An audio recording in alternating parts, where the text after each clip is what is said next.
Manyani, Manishma, Mashlomcha, Mashlomech. That's it. That's the extent of my Hebrew. So I lived just a couple blocks from here in Herzliya for a number of years. My family and I, who were stationed here, we had a wonderful time. I can say we left Israel, but Israel remains very much a place in our hearts. It's an amazing place. That's not to say it's not challenging, of course, for those of you who've come here. It's a new culture, a new country. Things can be challenging. I used to tell folks that Israel was like New York on steroids. I recall when I first got here, I was up in Jerusalem at Ramat Eshkol at an automated teller machine, getting some shekels. Standing in line, doing the typical American thing. I was waiting in line. I was a little stand back, standoffish. We Americans like our distance and our space. And as the individual finished, and before I could walk up, somebody cut in front of me to use the machine. So I was a little puzzled, but I kept my cool, and I waited. And when that person finished, and as I started to walk up, somebody else cut in front of me. This time, it was a pregnant lady in a stroller, and I'm not making any of this up. And so right then and there, I realized Israelis don't like lines and don't believe in lines. So despite that, I learned a very valuable lesson that day and a hand skill, rega. So I used that quite a bit when I was in Israel. And it was a phenomenal experience. The culture, the people here are great. We knew it was time to leave Israel, however. Our last summer here, my family and I were back in the United States on vacation. My wife was driving in the Washington, D.C. area. She was driving along when a kindly, elderly gentleman tried to politely merge into her lane of traffic in front of her.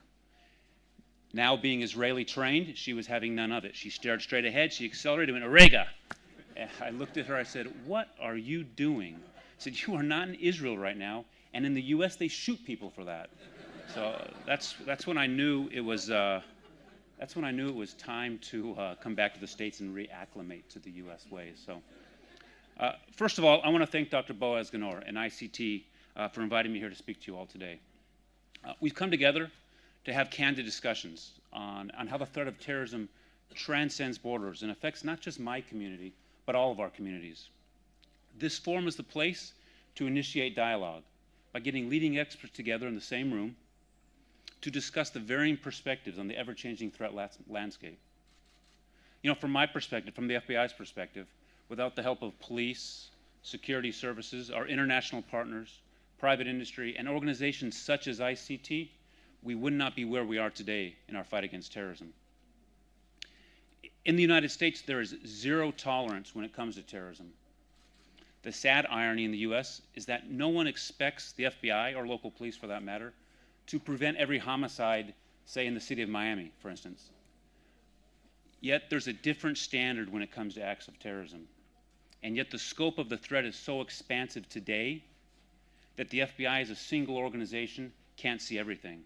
Every nefarious actor, every suspicious activity, every vulnerability. But with help of partners, we can. We go from an organization of thousands to a watchful world of millions.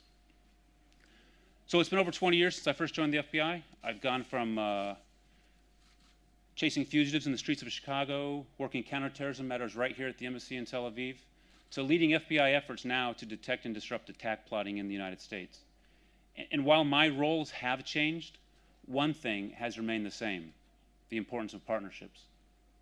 No matter what country or 3- or 4-letter agency you represent, we share that unity of mission: protecting our communities from terrorists. I don't think that we will see the reliance on partnerships changing. Rather, what concerns me today necessitates we work more closely than ever before. So the problem a decade ago seems so simple in today's world with today's threat. For example, in 2002, the FBI conducted an investigation on a group that we nicknamed the Lackawanna Six. They were in the Buffalo, New York area. That group traveled overseas to an al-Qaeda camp where they trained and returned, leaving investigators a trail of records along the way. Compare that with what we see today. Individuals inspired by a faceless demon, trained anonymously via a multitude of communication platforms, on a dark web no agency can peer into. So when you talk about the threat, what is the threat? So from my perspective, from the FBI's perspective, today's threat runs from the latest incarnation of hate disguised as religion in the Islamic State of Iraq and al-Sham, otherwise known as ISIL, ISIS, Daesh, to a more enduring threat posed by core al-Qaeda with affiliates in Africa, the Middle East, and Southeast Asia, to fringe individuals in all of our home countries with no direct association to a group, but inspired to attack by the internet or social media, to lastly right-wing extremists who see skin color or religion as an excuse to hate and promote violence. So while certainly the internet has facilitated terrorists' widespread reach around the globe over the last decade, the latest evolution of the threat transcends barriers like never before and again challenges us. What I'm referring to is the use of social media, where a message or a video can go viral and spread around the world in minutes, where any of more than 500 social media platforms can push propaganda out on public sites, and then communications continue in private encrypted messages. Social media and terrorists' effective exploitation of social media concern me. Like never before, overseas terrorist groups can reach into our local communities to target our citizens as well as to radicalize and recruit. Now think about that. In other words, the bad guys, right, with widely available and relatively inexpensive handheld gadgets can reach in to identify both target and targeteer. So in the history of terrorism, has it ever been that easy for the bad guys? So folks, social media is no longer just a harmless playground for our teenagers and young adults. Social media platforms are now used by every part of our society. People asking for advice, family and friends sharing memories and photos, consumers connecting to businesses globally, and many, many people worldwide simply voicing their views and expressing opinions on every topic, from celebrity gossip to world politics to religion. These platforms are now used by preteens, college students, businessmen, grandmothers, and everyone in between. If you're like me, you're thinking, really? In my case, I've dipped my toe into the vast body of water that is social media. Got a Facebook account, and I can text. But that's where it ends for me, folks. And I'm going to guess that the world may have left us behind. And I'm saying this, I'm admitting it. I'm going to guess that some of you out there are on that same boat. You may be kind of ducking down in your chairs, but I think some of you have been left behind by this social media revolution. But my kids can text as fast as I can talk on the phone, and they're equally comfortable using things like Instagram, Snapchat, Pinterest, Yik Yak, and they're not alone. But by virtue of their connectivity to social media, individuals in every demographic can be a target. For example, we've seen US soldiers who maintain robust social media profiles identified as targets. Groups such as ISIL have used the content from online postings to gather personal information, to include photos, identities of family members, and home addresses. Today, more than 74% of online adults use social media, and more than half do so with a smartphone. The worldwide abundance of smartphones as social media's access point and the volume of social media use are daunting obstacles to securing the safety of our communities. We recognize that social media is here to stay, but we as a global community can increase our efforts at messaging a need for awareness when it comes to personal security, reviewing social media profiles, security settings, thinking about what we want to communicate and who our intended audience is. Quite frankly, each one of us should take time to assess his or her digital footprint, right? So, as importantly, we as a global community can start the conversation with our political and business leaders about what is the proper balance between privacy and safety. Is an individual's right to privacy so great that it overshadows the safety of our children? Or is there some middle ground where privacy and safety can coexist? This same social media activity can also be used to identify potential recruits. Previously, and I emphasize the word previously, even with the anonymity of the internet, a foreign terrorist group had to wait for an individual to come to an online forum seeking information. In today's social media age, terrorists proactively troll social media sites for individuals they believe are susceptible or sympathetic to the message. Consider that distinction. It's an important distinction. So when you look at the potential recruit, may just be looking for a place to fit in, yet savvy online recruiters feed them a steady false narrative suggesting they join the cause and become a part of something bigger. It's this sense of belonging that appeals to individuals who just seek a purpose or just people who crave action. And this radicalization is not occurring just when somebody accesses a site. With social media and push notifications and smartphones, it's radicalization literally 24 hours a day, 7 days a week. And guess what? Once the individual expresses a willingness to act, then the conversation switches to a platform that's encrypted for heightened privacy. The use of the encrypted communication then becomes the norm. Today, we see very few of our online targets communicating in the open. And these encrypted messages, they're hidden not only from the public's watchful eye, but they're impenetrable by global law enforcement. And that's where we're at with technology. Technology is outpacing our laws and our ability to conduct thorough investigations. The challenge we face is to remain agile, specifically in terms of these technological advances. As technology evolves, the bad guys adapt. We too need to be willing and able to adapt to this ever-changing threat environment. We have a tendency to fight the last war using yesterday's technology. We also need to convince lawmakers, private industry, and our citizens of the dangers of building communication platforms that are encrypted to the point law enforcement, through lawful process, cannot collect evidence of a crime. In the FBI, when referring to encrypted communications, we use the term going dark to describe this growing concern. Folks, we're past going dark. Hell, we are dark today.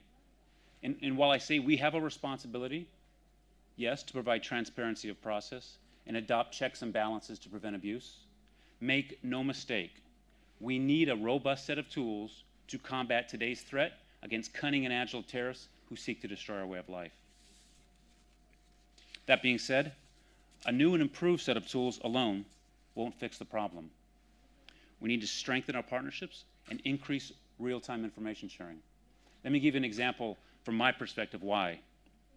In the United States, we came right to the brink of a terrorist attack in the lead up to the July 4th holiday this past summer. The FBI became aware of an individual known only by an online moniker.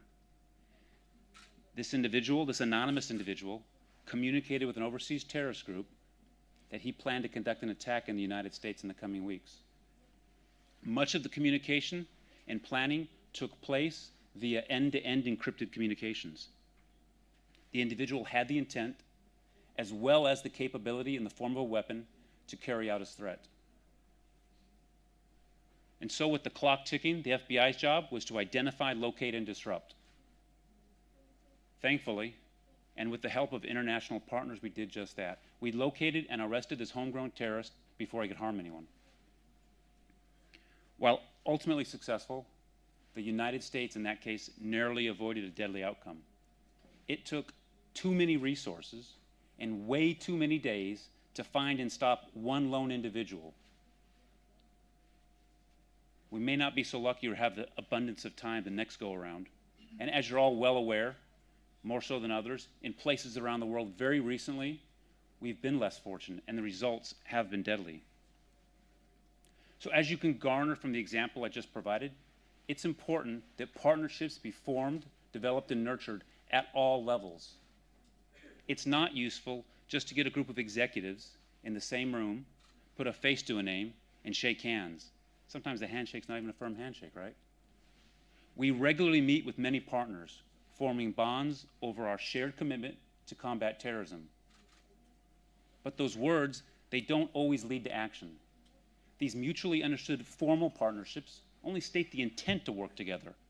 It takes much more from both sides to bring that promise to fruition. And in the world of combating terrorism and disrupting plots, speed of information sharing is as important as the information itself, right?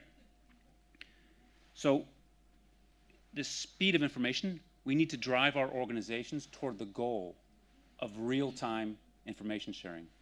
Real-time or automatic information sharing is key. Automatic information sharing within individual organizations, within a country between law enforcement and intelligence communities, and then with our international partners and private industry partners. We live in a world that is instantaneous. Information sharing should not be any different. So a major challenge for us today and going forward is this lack of automatic information sharing within the global community. As we see the bad guys move from one country to the next, our inability to quickly coordinate and deconflict from one intelligence organization to another hinders our efficiency and ultimately our success. In the United States, we work with a multitude of agencies with various jurisdictions, local laws, databases, and ways of doing business. These differences are even more apparent when working in the international arena. We tackle that challenge in the US by establishing joint terrorism task forces, housing personnel together from various agencies with access to their agencies' databases, information flows, and institutional knowledge. The Joint Terrorism Task Force construct was built to address our homeland threat by providing a combination of authorities and capabilities to investigate and mitigate the threat, intelligence to understand the threat, and personnel to monitor and disrupt. Very recently, our Boston Joint Terrorism Task Force was conducting an investigation based on information that an ISIL-directed member of the public wanted to behead someone. That task force, which consists of FBI, Boston Police, and many other agencies, was able to quickly identify and prioritize the threat. However, just when it seemed we, the FBI, had a handle on the threat, things suddenly changed. The individual woke up one morning and decided he could no longer wait until the date he planned to carry out the attack. Instead, he needed to act immediately. So he adjusted his target, and he left his house that day with a knife, an extremely large knife, and with the intent to kill. Specifically, to attack, and these are his words, the boys in blue, local uniformed police. So the Boston Joint Terrorism Task Force quickly repositioned and was able to neutralize that threat just hours before he did carry out that attack. Without the combined resources, though, and the agility of that Joint Terrorism Task Force, that task would have been much more difficult, if not impossible, to complete. At least to complete without loss of civilian life or police life. But on that day, good news story, guys, the good guys won. And as the actor Sean Connery's character famously states, I'm going to try my Scottish accent here, don't bring a knife to a gunfight. The bad guy didn't listen. So the success of our Joint Terrorism Task Forces has been tremendous. Once we recognized we could do better and took steps to improve internal mechanisms for information sharing, we saw the success that was possible. And just as we identified the need to tighten up collaboration within the United States, our relationships globally face many of the same challenges.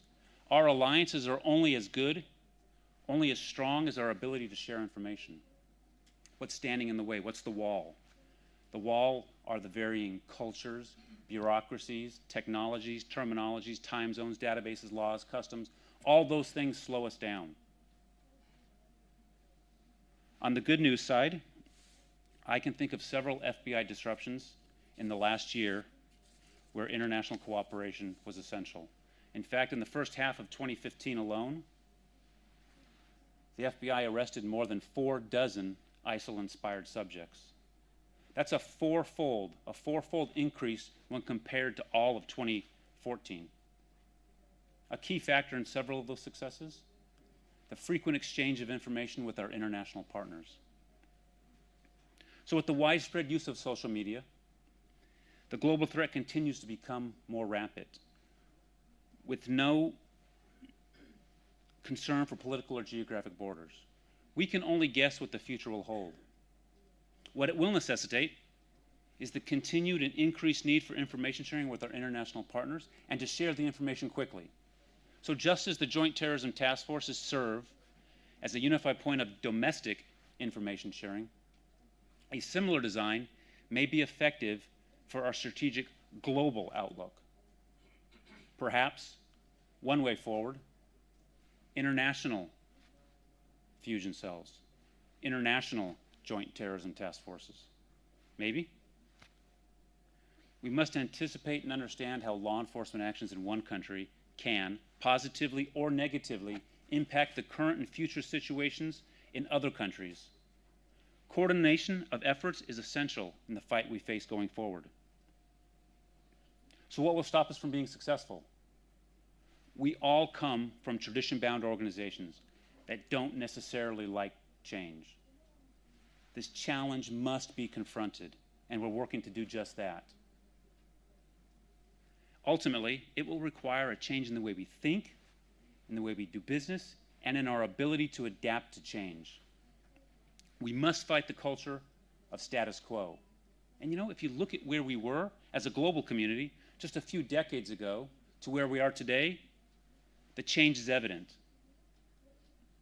But the mission and the challenge remain the same: to protect and defend our citizens and communities while preserving civil liberties, which are the hallmarks of our free and great societies. We must champion the need to rethink how we interact in the global neighborhood, how we can do better. In the global community, we have a shared responsibility to keeping our communities safe. And for the US, more so than at any time since 9/11, this threat is truly a local threat to our communities. And for Israel, this harsh fact has been a reality for even longer, much longer. So whether you are relatively new to this fight or a veteran, I am sure you share with me a commitment to leave a world for our children and grandchildren that is better. Better technology, better medicine, and better security. Some of you in the audience have looked this fight in the eye for many years, and quite frankly have seen instances of evil succeeding. But with each cowardly act, our resolve grows stronger. Our commitment to our communities and our dedication to this noble cause drive us to improve. The task is not impossible, but it does require more than just hard work and determination. It demands a collaborative strategy. And let's not forget, do not forget, that above all, just how critical each of you are in this fight. You are the sheepdog protecting the sheep from the threat of the ever-present wolves. So I'll say, coming together at venues like this is absolutely a step in the right direction. Starting the dialogue, looking critically at our efforts. We've made great progress through the years, but now we must resist the urge to move from one disruption to the next, thinking only tactically. We must think strategically. Can't play checkers anymore, folks. We need to play chess. Now is not the time to let up, because the bad guys, they continue to work to find creative new ways to attack us and our way of lives. And guess what? Social media is just the newest and the latest evolution of a threat that will continue to change. As a global community, we must continue to meet head-on the challenge of terrorism. We must continue to be agile, to adapt, to work collectively and strategically, not to just stay abreast of the threat, but to get ahead of it, so that terrorists worldwide find no weak links to exploit in the global community's armor, and no virtual safe havens where they can hide. But instead, we make them realize that if they choose a life of terror, it'll indeed be a short life. We in the FBI have accepted this challenge, and we thank our partners across the globe who have joined us in this fight. Folks, the bad guys say that we don't have the stomach for the long fight or the moral fiber to win. They could not be more wrong, right? What they miss is that it is our stamina which has sustained us through evil in generations past, and our moral compass, which guides us in dark times.